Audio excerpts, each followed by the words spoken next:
tengan ustedes buenas tardes. Buenas Empezamos tardes. el curso de endocrino. El primer tema que vamos a tratar es hipófisis y patologías. Esta diapositiva es para recordar que a nivel del hipotálamo se secretan muchas hormonas, que son hormonas, en primer lugar, estimulantes de la adenohipófisis. Ahí se producen una serie de hormonas liberadoras que van a estimular a la glándula hipófisis para la producción de las diferentes hormonas que se producen en la hipófisis.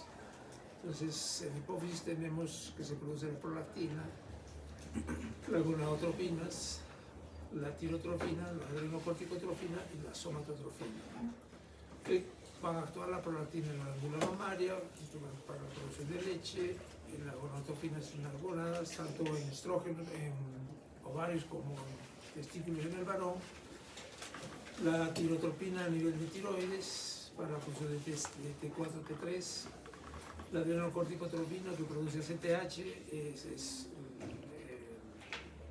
que va a estimular la glándula suprarrenal para la producción de cortisol, y la somatotropina a través del factor de crecimiento similar a la insulina para el crecimiento.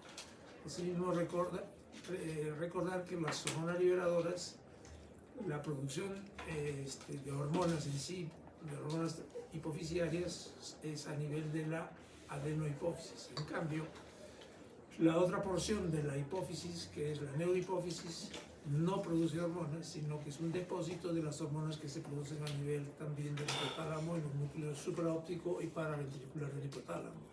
Y estas dos hormonas son la oxitocina, que va a producir también durante la lactancia para la producción de leche, estimular la secreción de leche, y a nivel del útero para producir la contracción uterina después del parto. Y la hormona antidiurética, que va a actuar en los requerimientos de líquidos, sobre todo a nivel del riñón, para producir o un aumento o una disminución de la producción de orina de acuerdo a la patología que puede encontrar el paciente. Entonces, en base a esto, nosotros tenemos que decir de que existen alteraciones que pueden ser tanto hipotalámicas como a nivel hipofisiario. Entonces, y este tipo de patologías puede ser por una hiperproducción de hormonas o por una hipoproducción de hormonas. Entonces, en la primera categoría está la hiperfunción o hiperpituitarismo, y en la segunda estaría el hipotiroidismo o la hipofunción o hipopituitarismo. Las causas de hiperfunción, vamos a empezar con la hiperfunción de la glándula hipófisis. Generalmente es producida por adenomas, ¿no? Que son tumores benignos que van a proliferar de las células glandulares y que por ende van a producir un aumento de la producción de las hormonas hipofisiarias, sea hormona de crecimiento, ACTH, cortisol, la tirotropina, la prolactina. Entonces, de acuerdo al tipo de producción de hormonas, vamos a tener diferentes patologías. Los mecanismos de formación tumoral son mutaciones genéticas, pueden ser alteraciones en las vías de señalización, cambios epigenéticos, o influencia muchas veces del microambiente. Los tumores hipofisiarios son en realidad bastante frecuentes, representan más o menos un 10 a 15% de todos los tumores intracraneales, y con una incidencia de 4 a 7 casos por 100.000 personas por año. La mayoría de los tumores, más del 90%, son adenomas benignos. Rara vez encontramos carcinomas. Y son mucho más frecuentes en las mujeres que en los varones, sobre todo en la tercera y sexta década de la vida. Pero se puede presentar en niños o puede presentarse también en etapas seniles. Dentro de los tumores productores tenemos ¿no? Entonces podemos hablar de que la clasificación de tumores puede ser adenomas productores y adenomas no productores de hormonas. Dentro de los adenomas productores de hormonas tenemos el prolactinoma, que es el más frecuente, el somatotropinoma, que es el segundo, los corticotróficos, productores de corticotrofina, que es el tercero, y muy rara vez los productores de gonadotrofinas y los productores de tirotrofina. Eso en relación a los tumores productores, pero en relación a todos los tumores, el segundo en frecuencia son los tumores no funcionales. Entonces el más frecuente es el prolactinoma, el segundo es el no funcional y ya después vienen los demás, el somatotrofo, el corticotrofo, gonadotrofo y finalmente el tirotrofo. Los prolactinomas tienen un predominio mucho más alta en mujeres, en una proporción de 4:5:1, y muchas veces son mujeres jóvenes. Los corticotrofos se presentan más también en mujeres, pero ya en la edad media más o menos. En edad media, edad adulta, y muy rara vez, o en un 22%, puede presentarse antes de la edad media. En cambio, los tumores de producción de hormona de crecimiento, más bien en este caso, tienen un predominio de 2:1 a favor, o diremos en contra, en este caso, de los varones, ¿no? Entonces, estábamos hablando de la clasificación, habíamos dicho de que de acuerdo a la función podemos hablar de tumores secretores o no funcionantes, adenomas secretores o no funcionantes. Y de acuerdo al tamaño podemos clasificarlos en microadenomas y macroadenomas. Microadenomas si tienen menos de 10 milímetros y macroadenomas si tienen más de 10 milímetros. Entonces, vamos a hablar en este caso de tumor productor de ACTH. Recuerden que ACTH se produce a nivel de hipófisis, entonces nos va a dar el cuadro de, en este caso, un síndrome de Cushing, pero exclusivamente en este caso se va a llamar enfermedad de Cushing, ¿no? Que viene a ser un adenoma hipofisiario productor de ACTH, en la cual vamos a encontrar un aumento del ACTH, y por este aumento de ACTH también va a hacer de que se estimule la producción de cortisol. Entonces, en estos casos vamos a encontrar ACTH alta y cortisol alto. Y no solamente producción de cortisol, sino también aumento de los andrógenos y también de los mineralocorticoides, ¿no? Porque se está estimulando. Entonces, a diferencia de un Cushing suprarrenal, por ejemplo, lo que vamos a encontrar más bien es una disminución de ACTH con un aumento del cortisol, ¿no? A través de los DLG, de la inhibición que produce el cortisol hacia la producción de ACTH o de CRH. Entonces, como se produce un aumento de ACTH, todas las manifestaciones clínicas van a ser similares en todos los síndromes de Cushing. Es decir, va a haber acumulación de grasa, va a haber redondez de la cara, una cara de luna llena, adelgazamiento de los brazos, va a haber hipertensión arterial, puede haber diabetes, ¿no? Es propenso a hematomas y principalmente puede haber también estrías de tipo violáceo.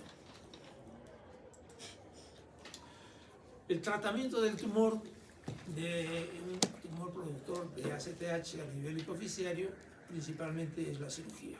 Y la cirugía es una cirugía transesfenoidal, ¿no? Que da una remisión de un 70-90%, de acuerdo a la habilidad y al tamaño del tumor también, ¿no? Si el tumor es muy grande, tampoco no va a poder ser operado. O sea, si es un macroadenoma y demasiado grande, muchas veces no va a ser extirpado totalmente. Y cuando se hace la operación y se extirpa el tumor, lo que puede quedar más bien es una insuficiencia suprarrenal, ¿no? De tipo secundario, ¿no? Y en este caso tendríamos que dar una terapia de reemplazo con corticoides.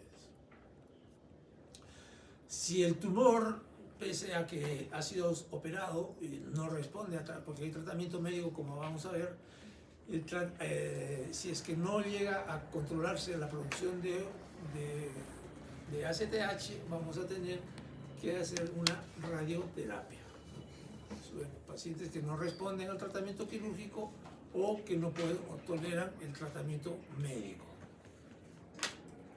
Y en relación al tratamiento médico, nosotros vamos a tener varias sustancias que van a actuar, varios medicamentos, unos dirigidos a la causa hipoficial, es decir, que van a actuar directamente sobre el tumor, como son la cabergolina, la bromocriptina, ¿no?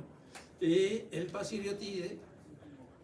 Otro tipo de tumores de tratamiento puede ser inhibidores de la síntesis de cortisol, es decir, que no va a actuar a nivel de la glándula hipofisiaria, sino a nivel de la producción del cortisol en las glándulas suprarrenales, tratando de disminuir la producción de cortisol.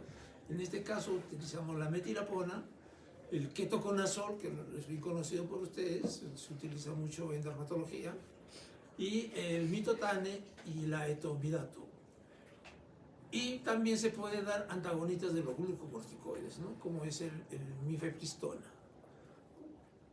Acá tiene un cuadro, lo cual tiene sus efectos indeseables, que en este momento no sería tan conveniente de hablar. Después tenemos los tumores productores de gonadotrofinas, es decir, como recuerdan, son dos tipos de gonadotrofinas, la FSH y la LH, y un aumento de la producción de FSH-LH va a estimular también la producción a nivel de las gónadas, tanto en la producción de estrógenos en el caso de mujeres y de testosterona en el caso de varones. Y la sintomatología va a depender, pues, de en qué momento de la vida se puede presentar esta alteración, si es en la niñez o si es ya en la etapa de pubertad hacia arriba. En niños, es decir, en etapa prepuberal, este aumento de la producción de andrógenos en niños y de estrógenos en las niñas va a producir lo que se llama la pubertad precoz. O sea, son niñas que antes de la edad, generalmente en niñas antes de los 7 años y en varones antes de los 8 años, hablamos de pubertad precoz. Entonces va a haber cambios en las características sexuales secundarias tempranamente, ¿no? Cambio de voz, presencia de vello axilar púbico, desarrollo mamario, e incluso en las niñas puede producirse la menstruación. Todo esto antes de la edad fisiológica adecuada, que hemos dicho, antes de los 7 años en mujeres y antes de los 8 en varones. Y ya en la etapa postpuberal, en la mujer adulta sobre todo, se va a producir un aumento de los estrógenos, en la cual va a producir un aumento de la fase proliferativa del endometrio, ¿no? Produciéndose entonces hemorragias uterinas irregulares o hemorragias uterinas disfuncionales también llamadas, ¿no? Va a ir con anovulación y lógicamente con esterilidad. En cambio, en los varones, este aumento en la producción de andrógenos no va a dar lugar a problemas importantes, ¿no? En relación a la hormona de crecimiento, es decir, un hipersomatotropismo, va a haber un aumento de la hormona de crecimiento, ¿no? Que va a producir un aumento del tamaño del cuerpo. Eso generalmente dependiendo de la edad. Si es en la edad antes del cierre de los cartílagos de crecimiento, es decir, en la etapa prepuberal, al no cerrarse las metáfisis, va a seguir produciéndose la hormona de crecimiento y va a seguir, por lo tanto, produciendo un crecimiento de los huesos en forma longitudinal, ¿no? Y a este crecimiento exagerado de la persona llamamos el gigantismo. Cambio, cuando ya las metáfisis se han cerrado, ya no hay cartílago de crecimiento, entonces lo que se va a producir es un crecimiento desproporcionado, sobre todo de las partes sacrales, y a esto nos va a llevar a un engrosamiento, sobre todo de los huesos, y a esta entidad se le llama acromegalia.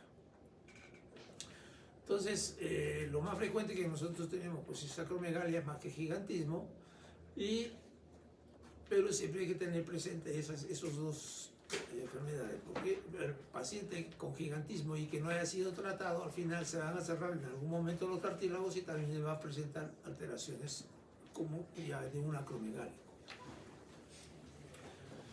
Entonces lo que va a producirse es un crecimiento de los huesos, sobre todo de las zonas sacrales, ¿no? En la cual se va a encontrar entonces un aumento del tamaño de las manos, de los pies, del maxilar inferior, es decir, un prognatismo, un crecimiento de los arcos cigosomáticos y superciliares, ¿no? Dando un aspecto característico del paciente acromegálico. El crecimiento de las manos no es, hemos dicho, en acromegalia no es longitudinal, sino en grosor, se habla de dedos en salchicha. También va a haber un crecimiento de los tejidos blandos, ¿no? Crecimiento de la nariz, crecimiento de las orejas, de los labios, lo que va a dar también, junto con las características sacrales que hemos hablado anteriormente, un aspecto bastante tosco del paciente. Va a haber un crecimiento de la lengua, ¿no? Una macroglosia, crecimiento de la laringe, un engrosamiento de las cuerdas vocales, lo que va a dar una voz característica llamada voz cavernosa. En la piel también se van a producir alteraciones, va a haber un engrosamiento de la piel se va a tornar sudorosa, va a existir acrocordones, y se ve mucho también en pacientes que tienen diabetes, hiperinsulinismo, los quistes sebáceos e hipertricosis. Definitivamente el sistema osteoarticular se va a producir, este es el primero que se va a alterar, porque ahí están los cartílagos de crecimiento, entonces se va a producir degeneraciones de las articulaciones, aparece cifosis, aparte puede haber un aumento también de las vísceras, del hígado, de los riñones, del vaso, ¿no? Del corazón, lo cual también va a producir alteraciones a nivel cardíaco, que vamos a verlo posteriormente, que es lo que va a ocasionar, ¿no? Y en los dibujos tenemos esas cara característica de un paciente con acromegalia, y en el lado derecho de la diapositiva el gigantismo, ¿no? Todavía sin manifestaciones en este caso de acromegalia. Otro problema que nosotros vemos muy frecuentemente en el paciente con acromegalia es las alteraciones metabólicas. Entonces va a haber un aumento de la síntesis proteica, ¿no? Aumento de la lipólisis, aumento de la glucosa, que puede llegar hasta la diabetes, y entonces vamos a tener características, pues, endurecimiento de las características faciales, de las manos, crecimiento de los pies. Y algo que nos va a indicar muchas veces que nosotros tenemos que pensar o preguntarle al paciente también, es de que cuando nosotros ya llegamos al cambio de vida de la adolescencia hacia la adultez, ya dejamos de crecer, ya no crecen ni las manos ni los pies, y lo que nosotros vamos a preguntar al paciente es si es que ha cambiado de número de zapato, por ejemplo, o si es que los anillos que tenía ya no le entran, ya no pueden, son fácilmente de sacar o de colocar en el dedo. Entonces vamos a preguntar y examinar, y si sospechamos de que tiene un problema de acromegalia, vamos a tener que hacer los exámenes respectivos. Entonces, ¿qué otros problemas tiene? Hemos dicho que tiene problemas el crecimiento cardíaco, y estas enfermedades cardiovasculares, que pueden ser cardiopatías coronarias, puede haber miocardiopatías, hipertrofias del ventrículo izquierdo, hipertensión arterial, son problemas pacientes que tienen apnea del sueño, diabetes y muchas veces pólipos del colon. Y ustedes saben que los pólipos de colon muy frecuentemente van a producir cáncer de colon, ¿no? Ustedes han hecho ya gastro, entonces ya saben eso. Entonces, por estas circunstancias, la mortalidad en estos pacientes es bastante alta y tempranamente, si es que no damos un tratamiento temprano. Por eso hay que tratar de hacer el diagnóstico precoz para evitar que haga todas estas complicaciones. Se dice que 2 a 2.5 veces tienen mayor riesgo de incremento de la mortalidad en estos pacientes. Y las causas, como las ven, enfermedades cardiovasculares, desórdenes respiratorios, diabetes, hipertensión, ¿no? Los que hemos mencionado anteriormente. Entonces, en este algoritmo vemos cuando hay datos de una sospecha de acromegalia, lo primero que nosotros tenemos que preguntar o realizar es realizar el factor de crecimiento similar a la insulina o somatomedina C. Si está normal para la edad y el sexo, decimos que no hay acromegalia o no hay gigantismo. Pero si es que está elevado, vamos a tener que hacer un test de glucosa. Damos glucosa al paciente y, como recuerdan, cuando nosotros damos insulina va a bajar la glucosa. En este caso lo que hacemos es dar glucosa para que baje la hormona de crecimiento, porque cuando hay hipoglicemia, ¿cuáles son las hormonas contrarreguladoras de insulina? Glucagón, cortisol, la GH, falta una, adrenalina, ¿no? Entonces, en pacientes diabéticos, por ejemplo, nosotros cuando está produciendo insulina alta, vamos a tener pues hipoglicemias.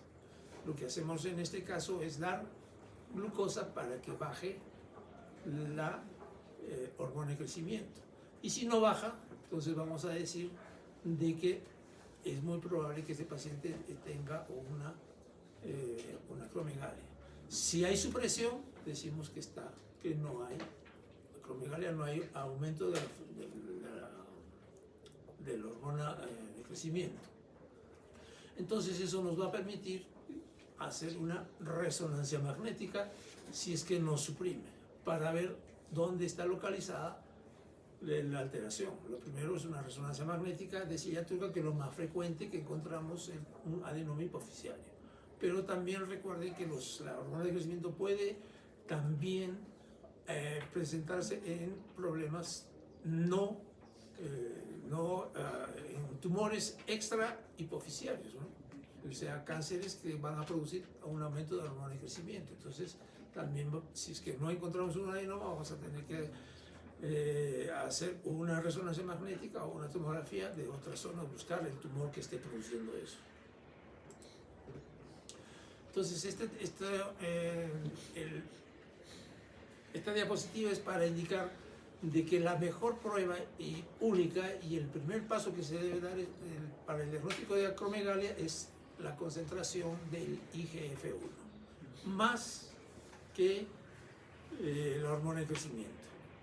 Porque la hormona de crecimiento puede variar con la alimentación, con el sueño, ¿no? Entonces, en cambio, el factor de crecimiento no aumenta con eso y es el mejor valor para estudiarlo. El factor de crecimiento similar a la insulina es el mejor indicador de una acromegalia. Esto es para ver que lo que les decíamos, de que no solamente el tumor hipoficiario es el único que va a producir hormona de crecimiento, puede ser problemas familiares, puede ser exceso de hormona de crecimiento ectópicos o puede ser una producción excesiva de la hormona liberadora de hormona de crecimiento. O sea, el problema no va a estar en hipófisis, sino va a estar en hipotálamo. Entonces, el tratamiento es cirugía, los análogos de somatostatina que hemos hablado, los antagonistas del receptor de hormona de crecimiento, los agonistas de dopamina y la radiación. Entonces, tenemos que en la cirugía el tratamiento es igual que en los tumores anteriores, en los cuales vamos a hacer una cirugía transesfenoidal, ¿no? A través de la nariz, con una remisión del 70%, y en los microadenomas y en los macroadenomas de un 50%. Es decir, que los tumores de hormona de crecimiento, como se demoran mucho en hacer el diagnóstico porque las manifestaciones no se producen de inmediato, sino van a transcurrir con el tiempo. La familia que vive con el paciente tampoco no se va a dar cuenta de que está cambiando su aspecto, porque creen que es así, que es normal. Si solamente él se va a dar cuenta quien lo ve después de muchos años. O cuando ya hemos conversado de que puede haber crecimiento de las manos, de los pies, cambio de número de los zapatos, entonces eso nos va a indicar el diagnóstico y podemos hacer el tratamiento quirúrgico, ¿no? Entonces el hormona de crecimiento, después del tratamiento quirúrgico, se normaliza en 1 hora, el factor de crecimiento recién se normaliza 3 a 4 días después, y una complicación frecuente si sacamos todo el tumor es el hipopituitarismo. Entonces es una causa de insuficiencia hipofisiaria. Dentro de los análogos de somatostatina tenemos el octreotide, el octreotide LAR, usando estatina, y el lanreotide, ¿no? Que se da por todos estos, se da tratamiento intramuscular cada 4 o 6 semanas con la finalidad de disminuir la producción de hormona de crecimiento. Podemos dar antagonistas del receptor de hormona de crecimiento, como es el Previsomad, en la cual vamos a evitar que la hormona de crecimiento se pegue al receptor y de esta forma evitar que siga produciéndose las alteraciones anatómicas y metabólicas. Tenemos los agonistas de dopamina, la bromocriptina, la cabergolina, ¿no? Que se pueden combinar también con octreotide, por ejemplo, ¿no? Pero en estos casos la bromocriptina y la cabergolina tienen muy poco efecto en tumores que no sean adenomas productores de prolactina. En eso sí se da tratamiento con esto, responde. En cambio, estos tipos de tumores, tanto los productores de ACTH como los productores de hormona de crecimiento, la supresión es poca y tendríamos que dar dosis muy altas para poder que tengan efecto. Pero cuando no tenemos los otros tipos de tratamientos, tenemos que dar algo, y lo que damos es esto. Y como habíamos dicho ya también anteriormente, si es que no responden al tratamiento quirúrgico, tratamiento médico, el tratamiento final es la radioterapia. El siguiente tumor, que es el más frecuente dentro de todos los tumores hipofisiarios, es el tumor productor de prolactina o hiperprolactinomas, ¿no?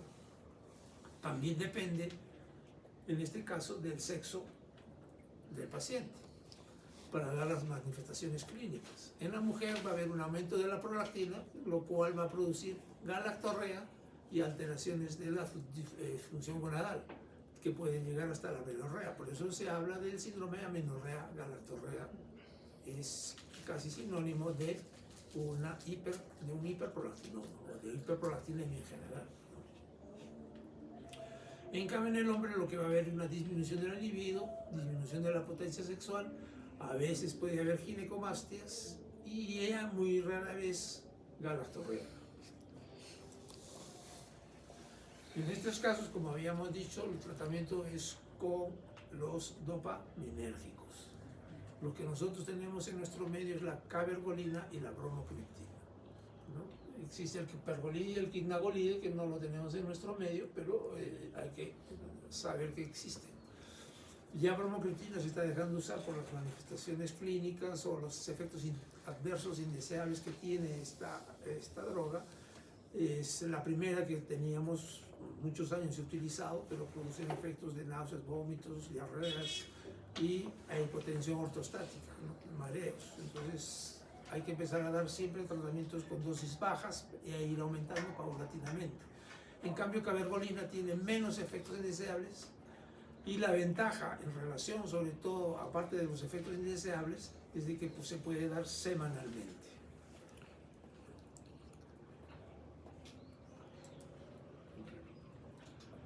Entonces, en caso de hipersecreción de gonadotrofinas, de tirotrofinas y de prolactina, no es tan necesario hacer pruebas de supresión. Hablamos de pruebas de supresión porque muchas veces cuando hacemos estudios de las hormonas hipoficiarias, los valores menores de las hormonas hipoficiarias están muy cerca al cero. Entonces podemos encontrar valores que están muy cerca al cero, pero que están dentro de todavía, si lo vemos, dentro del rango normal. Entonces decimos está normal, no tiene acromegalia o no tiene hiperprolactinemia, etc.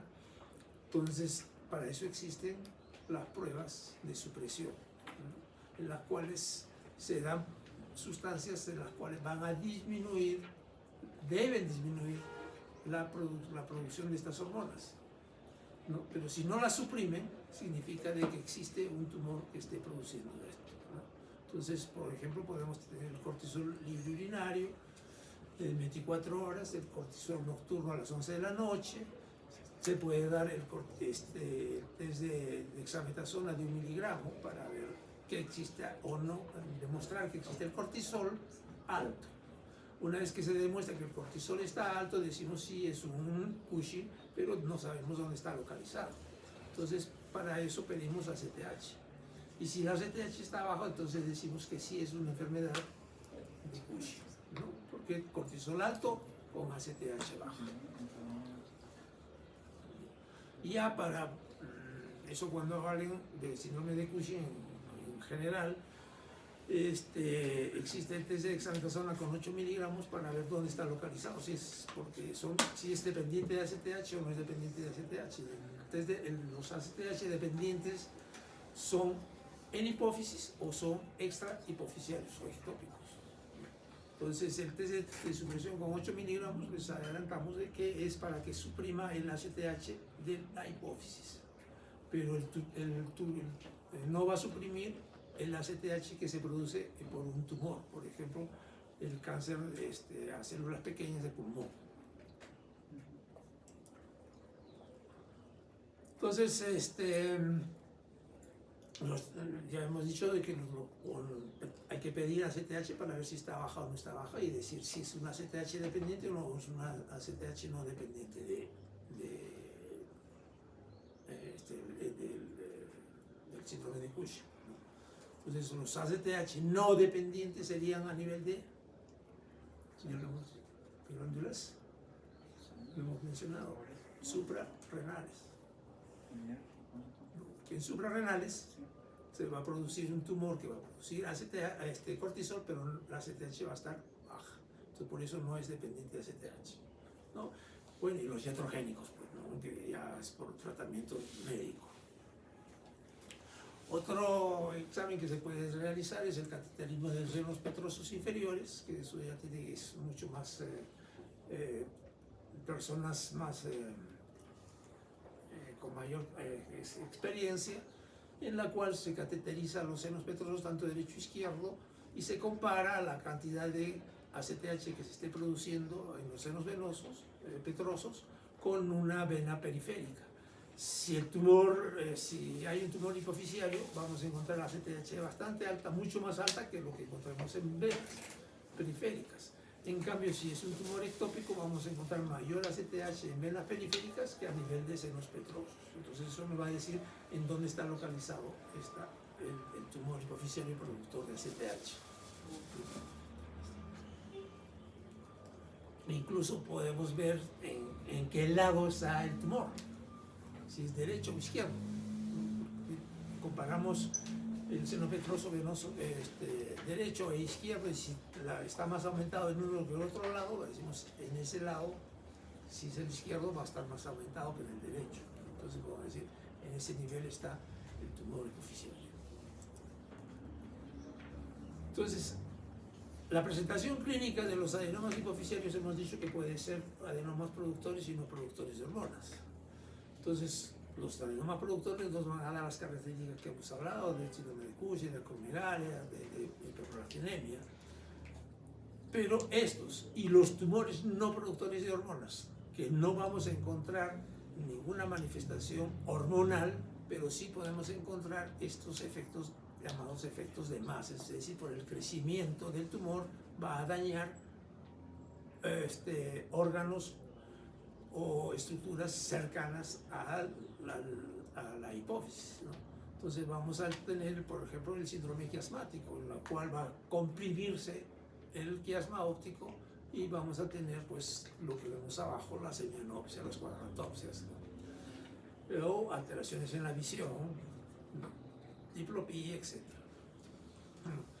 Y dependiendo hacia dónde vaya el crecimiento, podemos encontrar, pues si crece hacia arriba, problemas de quiasma; si crece hacia los costados, está los senos esfenoidales, en los cuales pasan el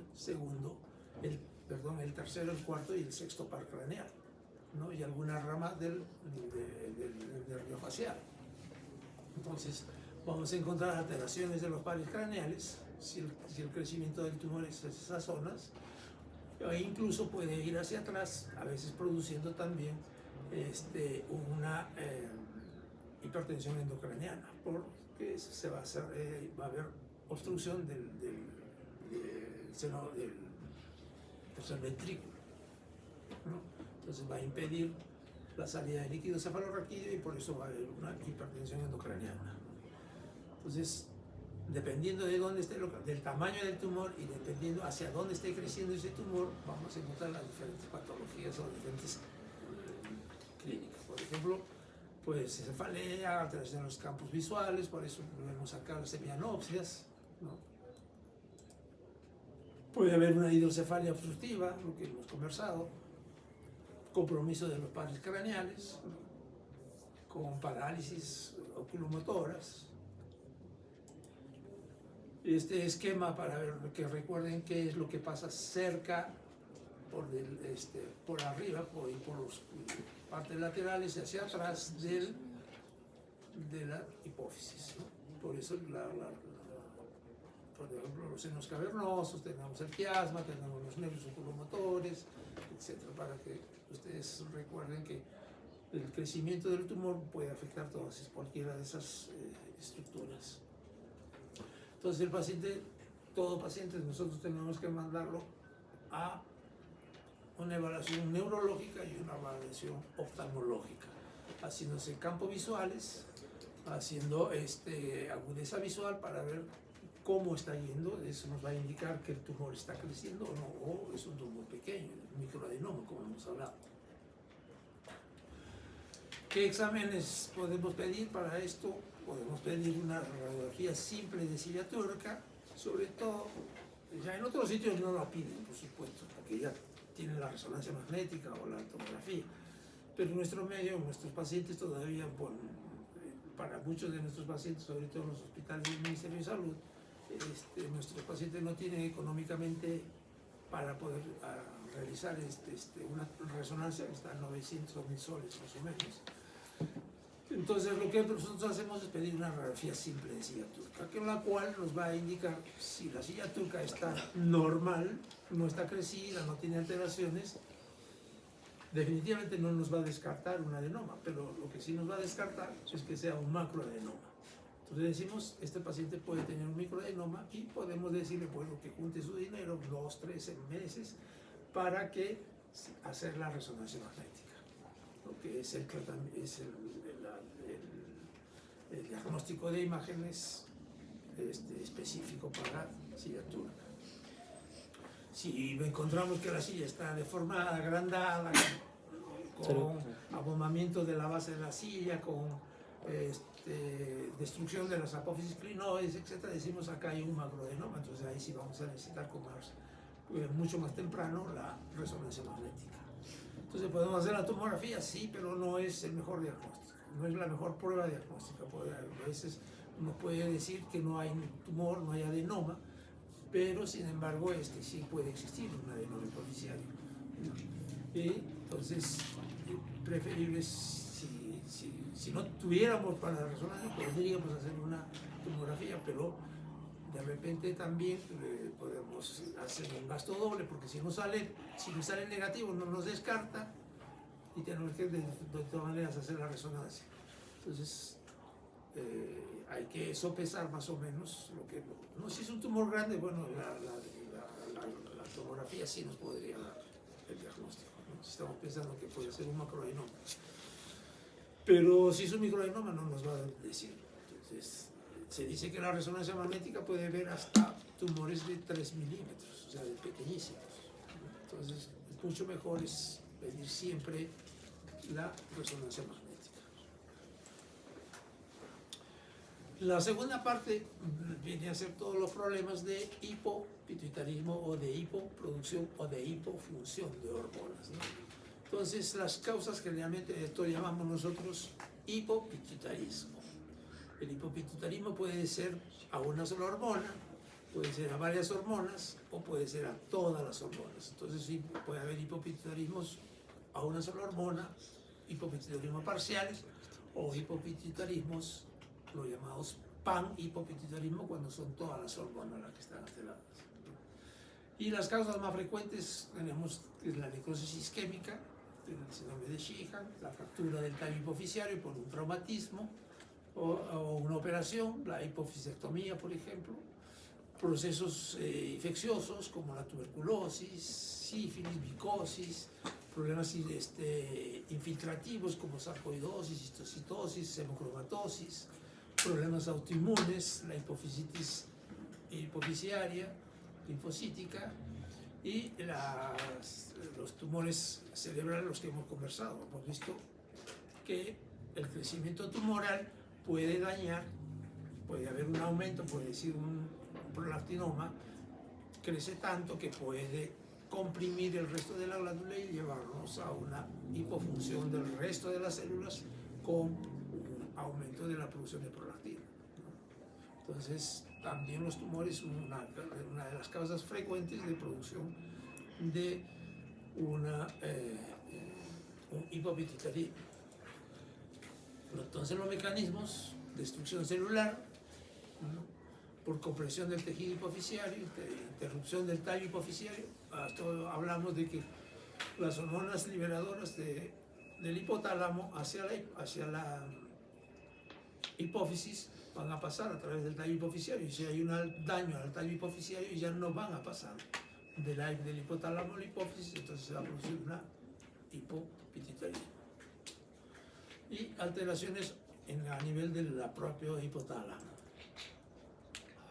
Entonces, ¿qué problemas tenemos? Al igual que en los problemas de hiperfunción, van a estar dañadas, alteradas las hormonas que se producen a nivel hipofisiario. En este caso, por ejemplo, hablamos de un hipotiroidismo secundario o hipofisiario por deficiencia de TSH. Entonces, vamos a encontrar disminución de TSH y no va a haber el estímulo para la producción tampoco de T3, T4, entonces vamos a encontrar todo disminuido, ¿no? A diferencia del hipotiroidismo primario, por ejemplo, en los cuales vamos a tener un T3 y un T4 bajos, pero el TSH va a estar alto, ¿no? Pero la sintomatología va a ser la misma, con astenia, intolerancia al frío, constipación, la piel seca, los reflejos endocriniosos van a estar lentos, va a haber torpor, todo lo que vemos en hipotiroidismo. La única que no vamos a encontrar es un bocio, porque no es la glándula la que está alterada. En niños, además de todas las manifestaciones que hemos conversado, va a haber un déficit de crecimiento, es decir, de que no solamente hay déficit de hormona de crecimiento para que un niño quede con talla baja, ¿no?, sino también un hipotiroidismo, que puede ser primario o secundario. En este caso hablaríamos de secundario.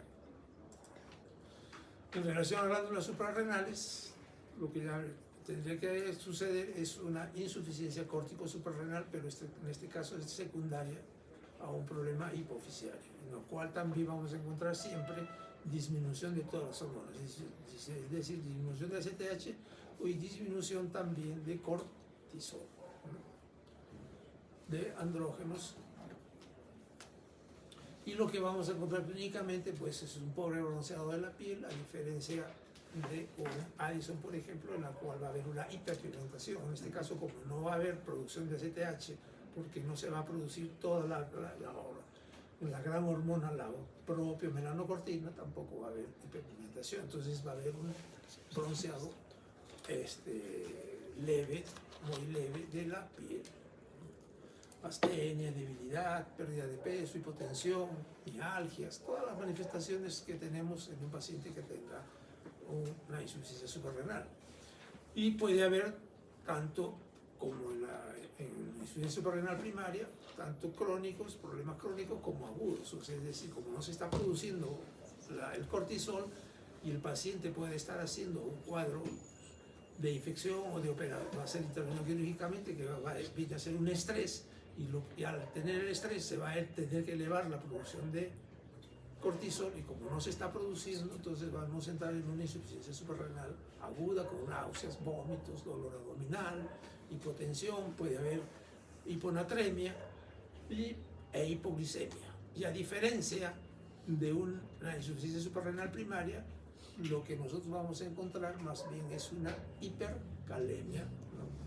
Mejor una hipocalemia en el hipopituitarismo, mientras que porque el eje de renina-aldosterona no está afectado por la deficiencia de cortisol, entonces el potasio va a estar alto.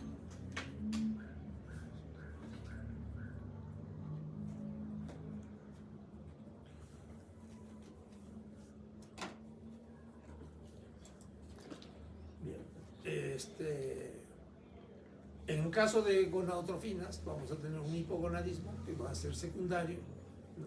En la cual vamos a encontrar una FSH baja, una LH también baja, y los estrógenos, progesterona en las mujeres va a estar disminuida, y la testosterona en el varón también va a estar disminuida. A esto llamamos un hipogonadismo hipogonadotrófico, porque no se está produciendo la LH y la FSH.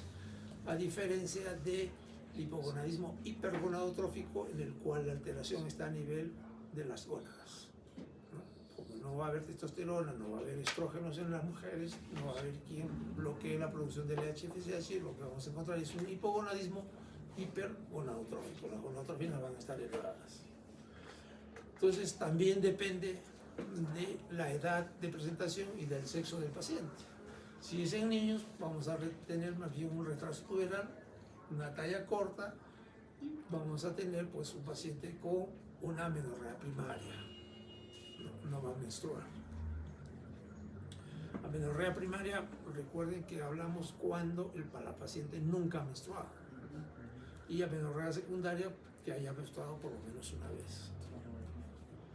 En hombres entonces va a haber una disminución de la potencia, disminución de la fertilidad, va a haber arrugas finas, que va a dar una característica de una vejez prematura del paciente.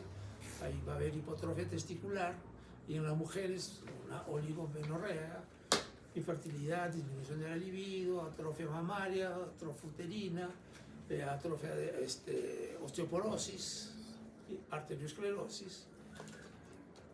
En la mujer podemos encontrar vello, porque en la mujer el vello axilar y pubiano depende más del problema de las glándulas suprarrenales.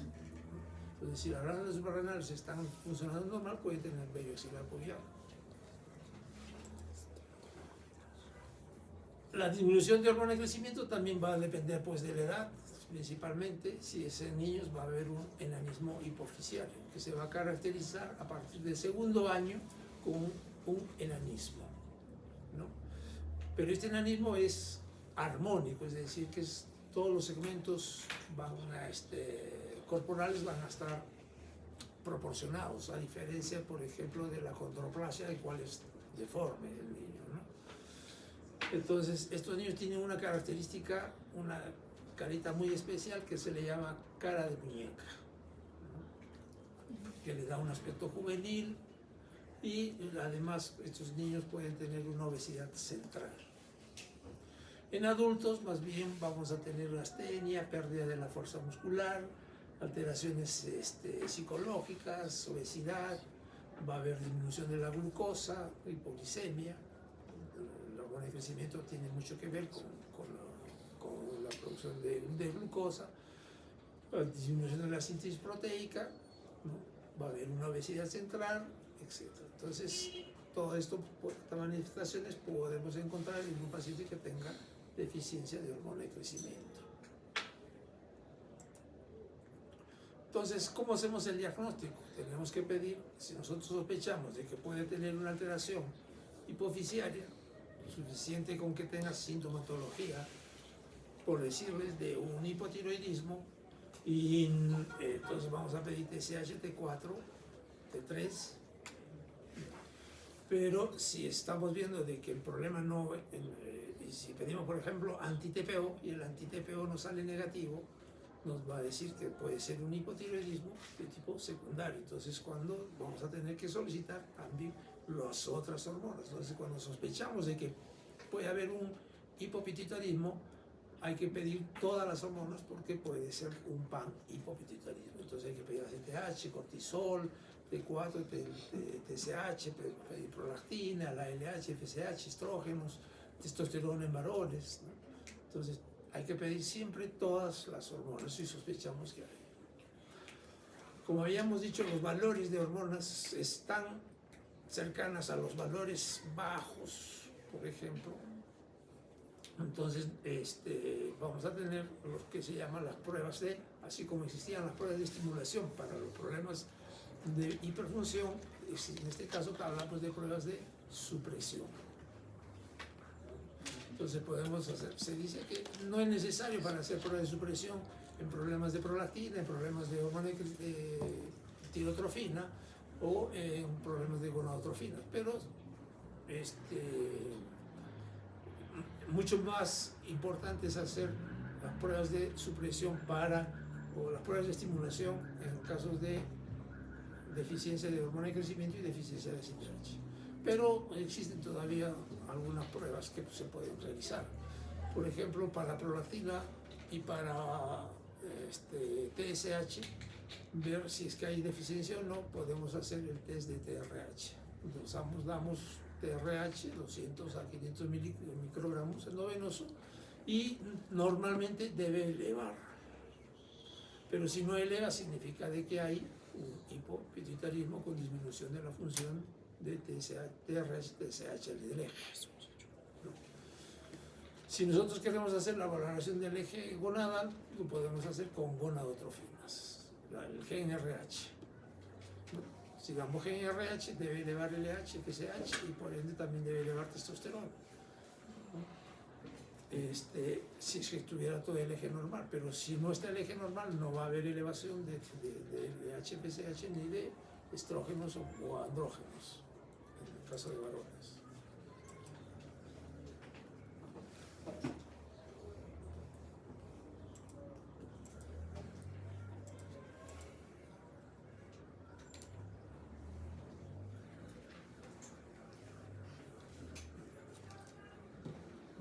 El déficit de hormona de crecimiento, lo que nosotros generalmente hacemos es dar insulina.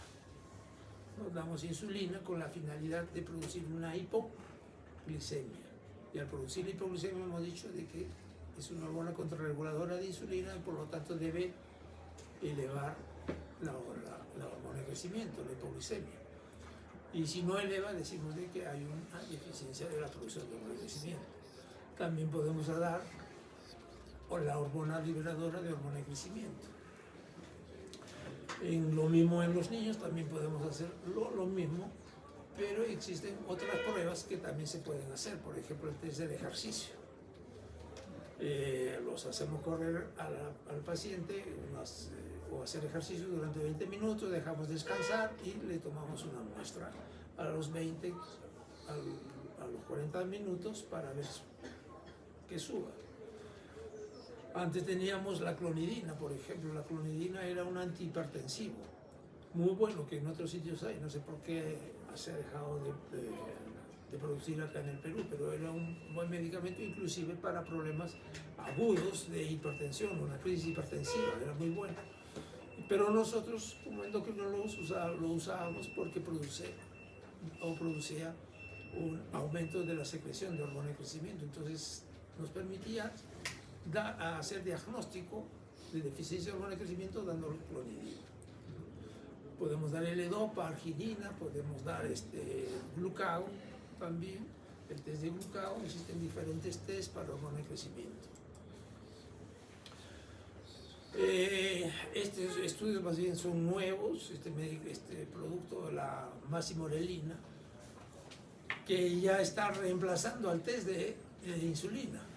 Porque el test de insulina, si es que no lo hacemos bien, adecuadamente, podemos llegar a una hipoglicemia severa, ¿no? Y con complicaciones. Entonces, este test de masimorelina está reemplazando al test de insulina. No tiene los efectos indeseables, pero sí tiene la posibilidad de poder decir si hay o no hay déficit de hormona de crecimiento. Y otros estudios que se están haciendo ya es con la inteligencia artificial, ¿no? Se están haciendo estudios de resonancias magnéticas que normalmente han podido ser evaluadas por el ojo humano, y que se decía no hay adenomas hipoficiarios, no hay adenomas hipoficiarios, y con la inteligencia artificial se ha demostrado de que sí había adenomas hipoficiarios. Entonces, la ciencia está avanzando tanto de que ahora se ven tumores que el ojo humano no podía ver. En cuanto al eje corticotrópico, también tenemos el eje de el test de estimulación con hipoglicemia, con insulina, porque como he dicho, de que el cortisol también es una hormona controladora de insulina. Entonces damos insulina para producir hipoglicemia y debe elevar también el cortisol. Existen otros tests, como es el test de metilapor, el test de estimulación con ACTH, el test de estimulación prolongada con ACTH. Todos estos tests son con la finalidad de producir elevación de ACTH, ¿no? Y elevación de cortisol. Si no eleva, significa que el eje está alterado. ¿Cuál es el tratamiento del hipopituitarismo? Entonces, el tratamiento del hipopituitarismo depende también del sexo y depende de lo que querramos nosotros, ¿no? Lo que sí se debe dar siempre es corticoides, ¿no? Porque el paciente que tenga una insuficiencia suprarrenal, sea primaria o secundaria, siempre va a tener un estrés de cualquier condición y va a requerir que eleve el cortisol, pero como en este caso no se está elevando cortisol por alteración a nivel de ACTH, de producción de ACTH, entonces puede ser una insuficiencia suprarrenal aguda. Entonces lo que vamos a tener que dar es corticoides siempre. Si el paciente está en insuficiencia suprarrenal aguda, lo que damos es hidrocortisol, ¿no? Entonces, en forma aguda damos 100 a 200 miligramos, podemos dar cada 100 cada 8 horas, y en pacientes ya de tratamiento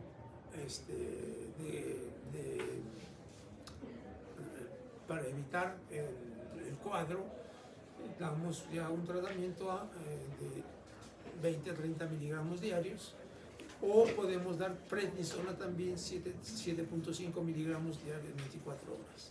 Se puede repartir la dosis en 2 al día, tratando siempre de imitar el ritmo circadiano del cortisol, dando 2/3 partes en la mañana y 1/3 parte por la tarde. La otra hormona que sí o sí tenemos que dar es la levotiroxina. Si el paciente tiene disminución de la producción de tirotrofina por alteración de la hipófisis, no se va a producir el T4, entonces vamos a tener que dar la levotiroxina.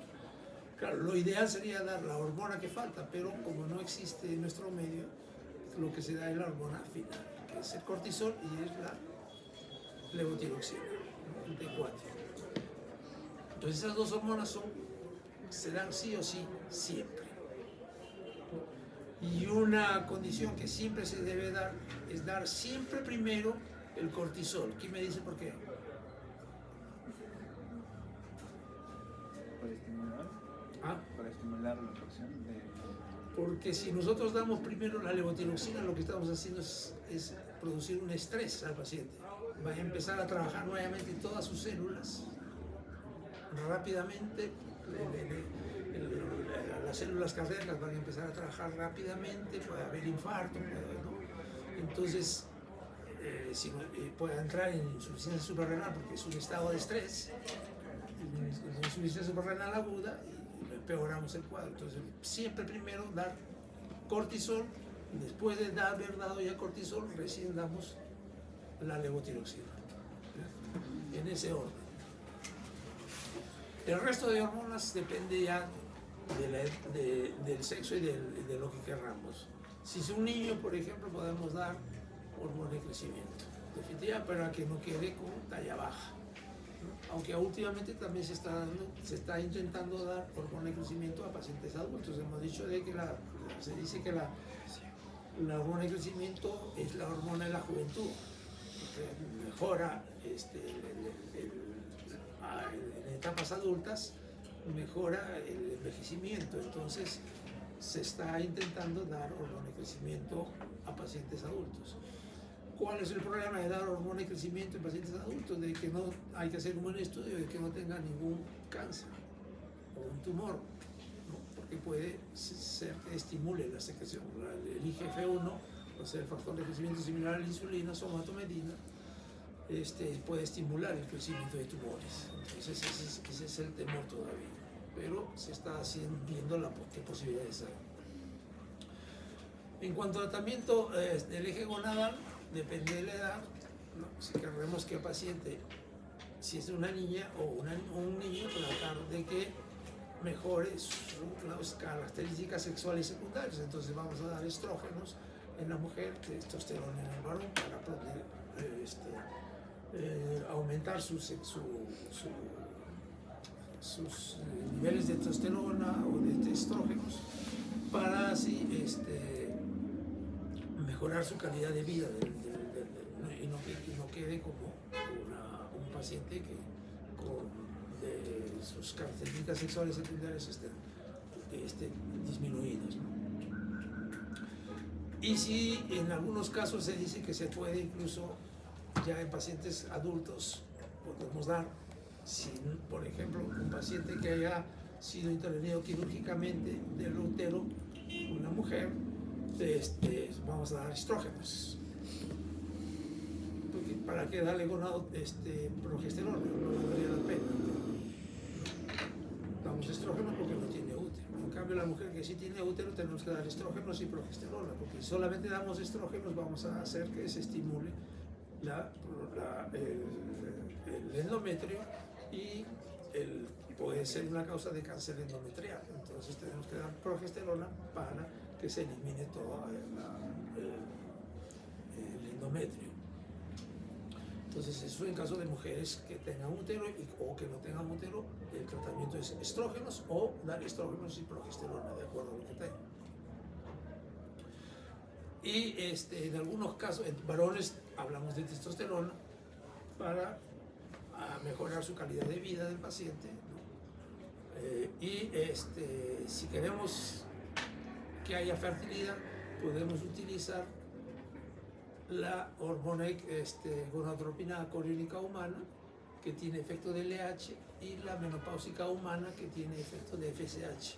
¿Con qué finalidad? De que ser posible la fertilidad en los pacientes que tengan una hipopituitarismo. Definitivamente no es tan fácil, teóricamente, en la práctica ha sucedido, pero teóricamente es fácil decirlo. El problema es de que la mayor parte de hormonas se producen en picos, y se dice que la característica de que pueda haber fertilidad es esa característica de picos, ¿no? En cambio, si le damos HCG o HMG, lo que vamos a hacer es dar en bolos. Entonces es un poco difícil de que a todos los pacientes que demos tratamiento salgan gestando, ¿no? Al contrario, son muy pocos los que van a gestar, pero se puede intentar. En cuanto a avances de tratamiento de hormona de crecimiento, tenemos el somatrogon y el Lonapex somatropina, que viene a ser, son análogos de la hormona de crecimiento, pero ¿qué ventaja tienen? En que estos se puede dar una inyección intramuscular semanal. En cambio, la hormona de crecimiento siempre se da diario. Y el costo es caro. El costo de la hormona de crecimiento cuesta más o menos $80. Entonces, si tienes que ponerlo diariamente, saque su cuenta por 30 días y eso multiplícalo por el año y eso multiplícalo por 2 o 3 o 4 años de acuerdo a la necesidad que tenga el paciente, sobre todo en niños, ¿no? Entonces, esta ventaja es de que se le puede dar semanalmente ahora, todavía no ha llegado a nuestro medio, pero ya hay en Estados Unidos, y se dice que el precio es un poco menor que una hormona de crecimiento diario. Entonces, quizás con el tiempo se pueda dar mucho más. El seguro sí tiene hormona de crecimiento, pero se tiene que hacer un trámite especial y solamente se da en pacientes que tengan deficiencia de hormona de crecimiento, que tengan insuficiencia renal o que tengan síndrome de Turner. En esos 3 casos es que dan hormona de crecimiento. El Ministerio de Salud no tiene esa ventaja. Entonces eso le va a costar al paciente y eso es un poco difícil de realizarlo. En relación a la insuficiencia suprarrenal secundaria, lo que se está haciendo ahora es una hidrocortisona de liberación dual, es decir, que son fórmulas en las cuales va a imitar el ritmo circadiano sin necesidad de dar 2.5 miligramos en la mañana y 2.5 de prednisona, por ejemplo, y son corticoides que se van a eliminar más en el día, en la mañana, y menos en la tarde de forma inteligente, ¿no? Y por otro lado se están haciendo estudios de monitorización con biomarcadores, en los cuales se utiliza o se hacen los estudios de esteroides en saliva o en cabello para ajustar la dosis exacta que debe recibir el paciente. De repente le estamos dando 7.5 y para ese paciente es mucho, y lo estamos pasando más bien a un Cushing. Entonces se hacen estos estudios, se están haciendo estos estudios que todavía tampoco no han llegado acá, pero con el tiempo van a llegar. Ustedes probablemente sean los primeros que empiecen a conocer eso, si alguno es endocrinólogo, y se va a hacer este tipo de monitorizaciones. Eso es en relación a los últimos adelantos que hay. También se habla de la medicina regenerativa, que eso es en un futuro próximo, ¿no? Se da organoides de hipófisis para crear mini hipófisis y que puedan producir las hormonas liberadoras o trasplantes de células progenitorias, ¿no? Para o sea, células madre para que se y tratar de que empiecen a producir hormonas hipofisiarias. Bien. ¿Hasta aquí alguna pregunta?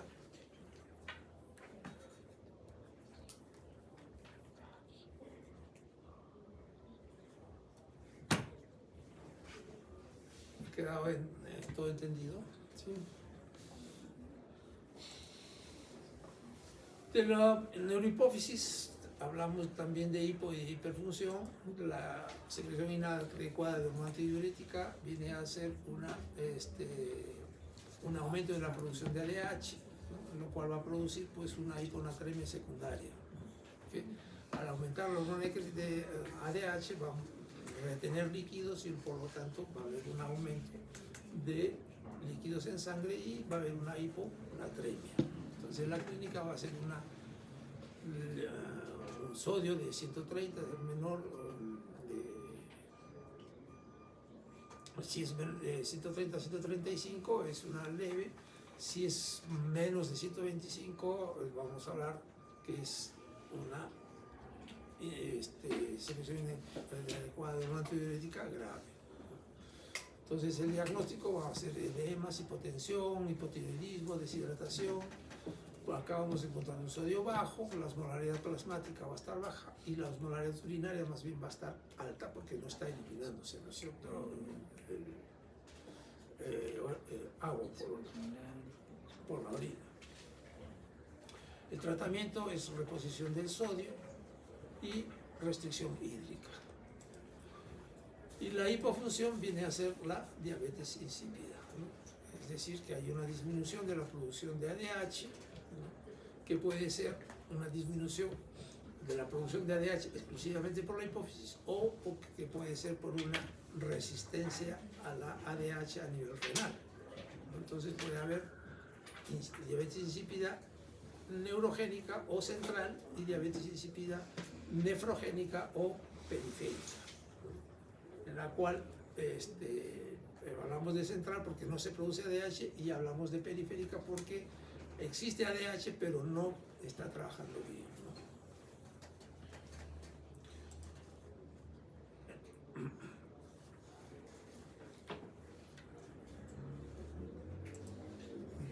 Entonces las manifestaciones clínicas pues, va a ser un paciente con poliuria, polidipsia, ¿no? Orinas bastante abundantes, la piel va a ser áspera, va a haber una sudoración menor, va a haber sequedad de mucosas, ¿no? Muchas veces nosotros encontramos una diabetes insípida en pacientes que han sido operados quirúrgicamente por algún tumor cerebral o algún problema cerebral y podemos encontrar una fase de diabetes insípida con poliuria, polidipsia, con vómitos en la primera fase que dura 24 horas, una segunda fase que más dura 5 a 11 horas, días, ¿no? Y ya la tercera fase va a ser un déficit completo de ADH, ¿no? Entonces, esto significa de que si se encontramos en la primera fase, puede desaparecer la primera fase y quedar normal el paciente, o entrar hasta la segunda fase y quedar después posteriormente normal, pero si ya entra en una tercera fase, ya el problema es permanente. El diagnóstico es cuantificar la orina, son pacientes que van a decir que orinan 8, 9, 10 litros diarios, ¿no? Y podemos hacer la prueba de la sed, en la cual se deja en ayunas al paciente, no se le da líquidos y se le va haciendo dosaje de osmolaridad del sodio, el sodio urinario, sodio plasmático, osmolaridad urinaria, osmolaridad plasmática, y lo que vamos a encontrar entonces es que el paciente empieza a presentar signos de deshidratación y ahí es cuando se suspende el tratamiento.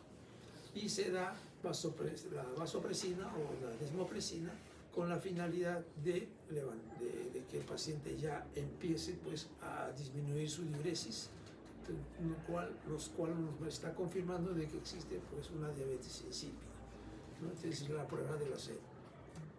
Entonces estas características son las que podemos encontrar.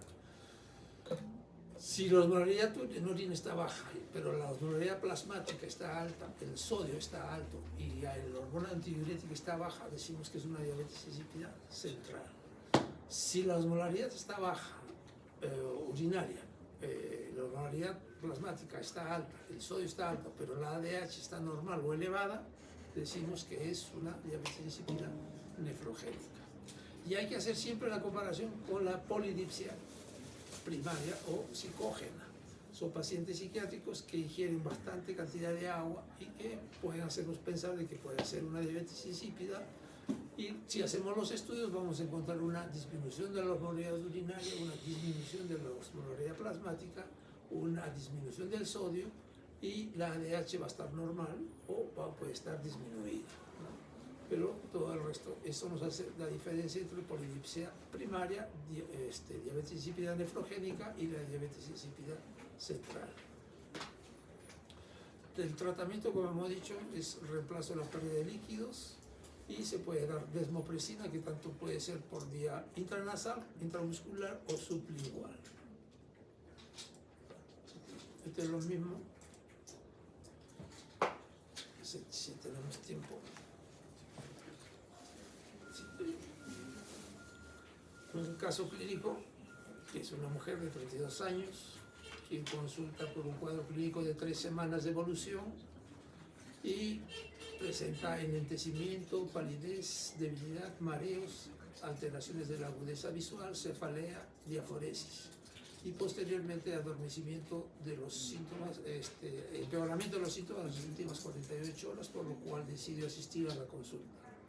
Al ingreso se observó una paciente en regulares condiciones, hidratada, con una presión de 85/40, una frecuencia cardíaca de 64 latidos por minuto, una frecuencia respiratoria de 18, no hay irritación yugular, campo pulmonar es bien ventilado, los ruidos cardíacos están rítmicos, el abdomen es blando, depresible, no doloroso, no hay presencia de edema, la piel es seca y áspera, ausencia del vello axilar marcado, disminución del vello púbico, hay bradisiquia, no hay déficit motor ni sensitivo. Y ante esto la paciente se inició manejo con líquidos, mejorando la paciente sintomáticamente y su presión arterial también sube. Además se interrogó a la paciente, quien informó que había caída de cabello, incremento de peso y amenorrea.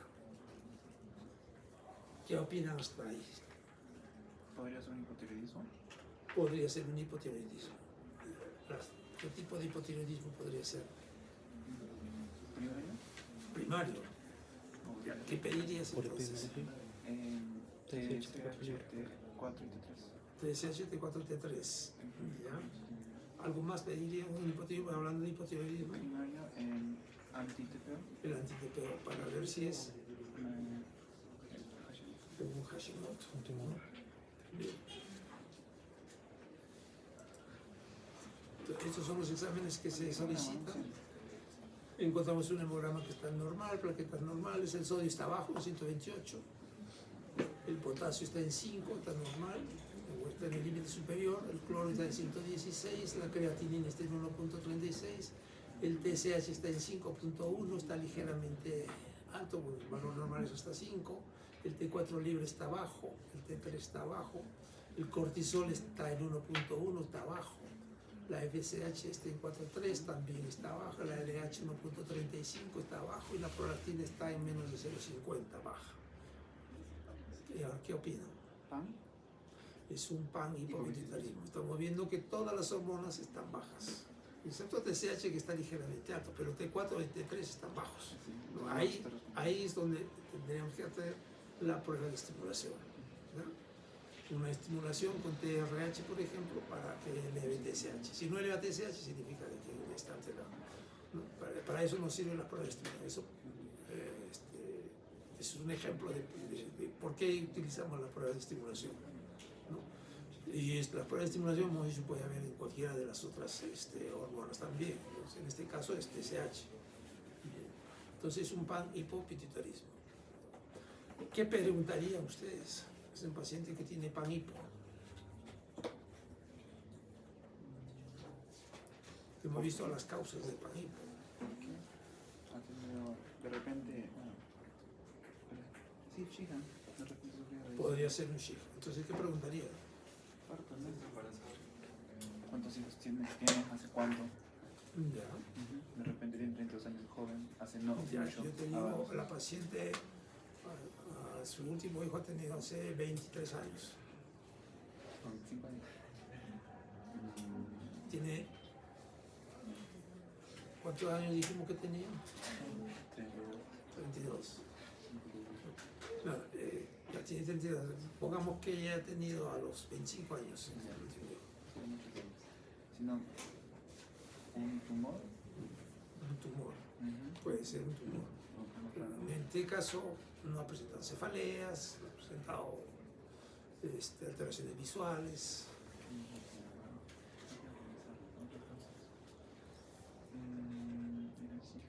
Tu diagnóstico primero está bien, pero lo que te falta preguntar no es cuándo ha tenido el último hijo, no solamente eso, sino algo. ¿Sí? ¿Quieres hablar? ¿No? Lo que tenemos que preguntar es, lo primero que tengo que preguntar es si es que esta paciente ha tenido un problema durante el parto. Entonces, si nos dice que esa paciente en el momento del parto ha perdido bastante sangre, ha perdido incluso pérdida de conocimiento, de repente entró en shock, si sabe la causa del por qué perdió sangre, o tuvieron que ponerle sangre, entonces eso ya nos está dando idea de que sí puede ser un SHIF. Entonces, lo primero que yo tengo que preguntar a una paciente que estoy sospechando de que tiene un hipopituitarismo es preguntar eso. Si es mujer, por supuesto, ¿no? Es preguntar, ¿tuvo algún problema en el momento del parto o no? Si me dice sí, hay una segunda pregunta que tengo que preguntar. ¿El problema? ¿Es que perdió sangre? respecto si dio de lactar. Si dio de lactar o no dio de lactar. ¿Qué significa? Que no hay producción de prolactina. ¿No? Es lo primero que se presenta en un síndrome de Sheehan. Entonces, y la tercera pregunta sería si es que siguió menstruando. Porque si no sigue menstruando significa que el eje hipotálamo hipófiso gonadal estaba alterado, entonces no hay producción de LH, FSH. Entonces con eso estamos diciendo de que este paciente sí ha tenido un síndrome de Sheehan. Entonces yo no les he dicho el antecedente porque si les digo el antecedente ya acá lo importante es que vean que está bien tu raciocinio, pero las preguntas eran un poquito más específicas a lo que queremos. Si fuera un tumor, como les digo, tendríamos antecedentes, ¿no? Hemos dicho tumor, por ejemplo, el más frecuente, ¿cuál es el tumor productor de prolactina? Entonces, ¿qué va a haber? Mujer, galactorrea, amenorrea. ¿Y en quién se presenta? Pacientes jóvenes, no pacientes adultos. Entonces, me descarta esa posibilidad. ¿No? Y si tiene cierto tipo de tumor, vamos a encontrar algunas características ya de Cushing o de acromegalia.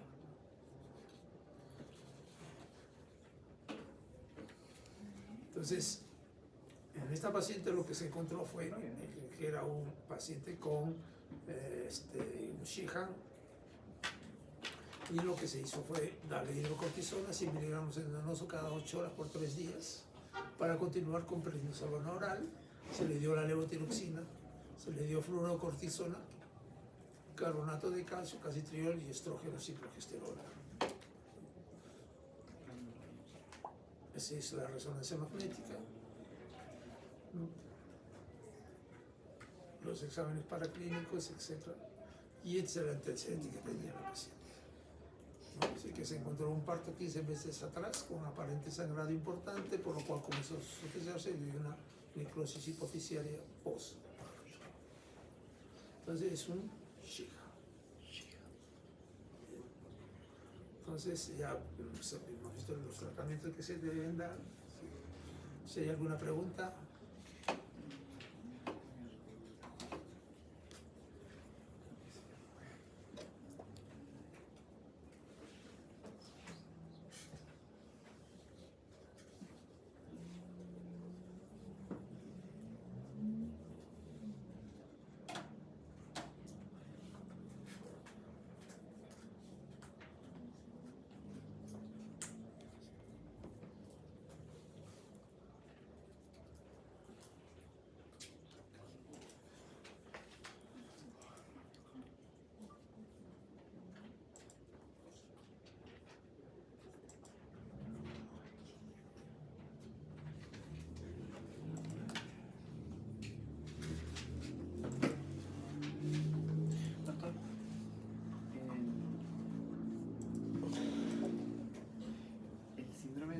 adecuada de ACTH.